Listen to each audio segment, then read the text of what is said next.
देवरहा बाबा एक ऐसे सिद्ध थे जिनके बारे में कहा जाता है कि उनकी आयु का अनुमान नहीं लगाया जा सकता। उनके साथ अनेक चमत्कार जुड़े हुए हैं, लेकिन उनकी एक ऐसी भविष्यवाणी है जो 30 साल बाद सटीक साबित हुई। YouTube पर उनका एक इंटरव्यू है जो आज भी देखा जा सकता है।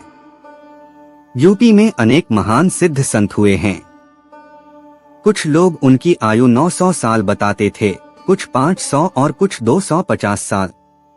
लेकिन यह स्पष्ट है कि उन्हें उसी अवस्था में कई पीढ़ियों ने देखा था। मसलन भारत के राष्ट्रपति राजेंद्र प्रसाद बचपन में अपने पिता के साथ देवरहा बाबा के पास गए और बाबा ने उन्हें बड़े होकर ऊंचे पद पर बैठने का आशीर्वाद भी दिया। वैसे तो देवरहा बाबा के चमत्कारों से जुड़ी अनगिनत बातें हैं, लेकिन राम मंदिर निर्माण से जुड़ी उनकी भविष्यवाणी सबको हैरान करती है।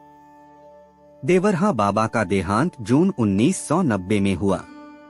उस समय राम मंदिर आंदोलन चल रहा था, लेकिन न तो आडवाणी की रथ यात्रा हुई थी और उस समय तक विवादित ढांचा भी जन्मस्थान के ऊपर खड़ा था। ऐसे में यह कहना कि सबकी सहमति से राम मंदिर बन जाएगा हैरान करता है। जाहिर सी बात है कि देवरहा बाबा का इंटरव्यू जून 1990 से पहले का होगा। इसके लगभग करीब 30 साल बाद यानी 9 नवंबर 2019 को सुप्रीम कोर्ट का फैसला आया। इस फैसले के प्रति देश में किसी भी वर्ग में कोई प्रतिक्रिया नहीं हुई, बल्कि सहज रूप में इसे स्वीकार कर लिया गया। जिस समय देवरहा बाबा ने भविष्यवाणी की थी, उस समय किसी को यह पता नहीं था कि राम मंदिर निर्माण का आंदोलन आगे जाकर कौन सा रुख लेगा।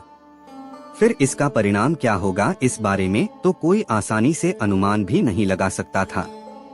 पर देवरहा बाबा ने पूरे भरोसे के साथ कहा राम मंदिर अवश्य बनेगा और सबकी सहमति से बनेगा।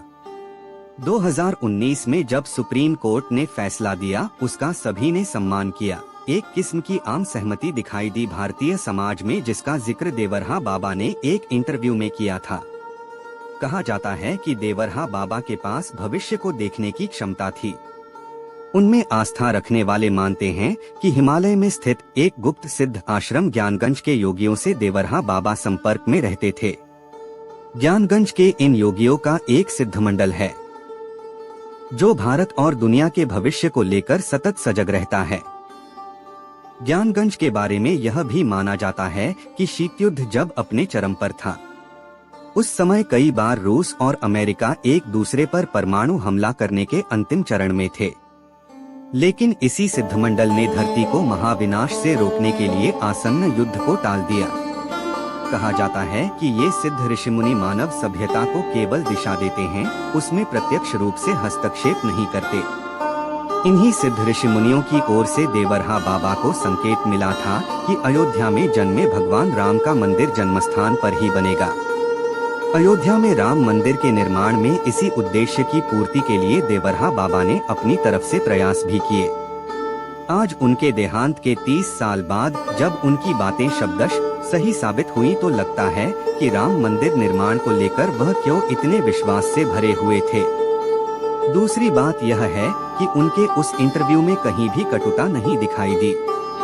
वह हमेशा कहते रहे, हिंदू, मुस्लिम, ईसाई, पारसी, सिख सब एक हैं, सब मेरे हैं।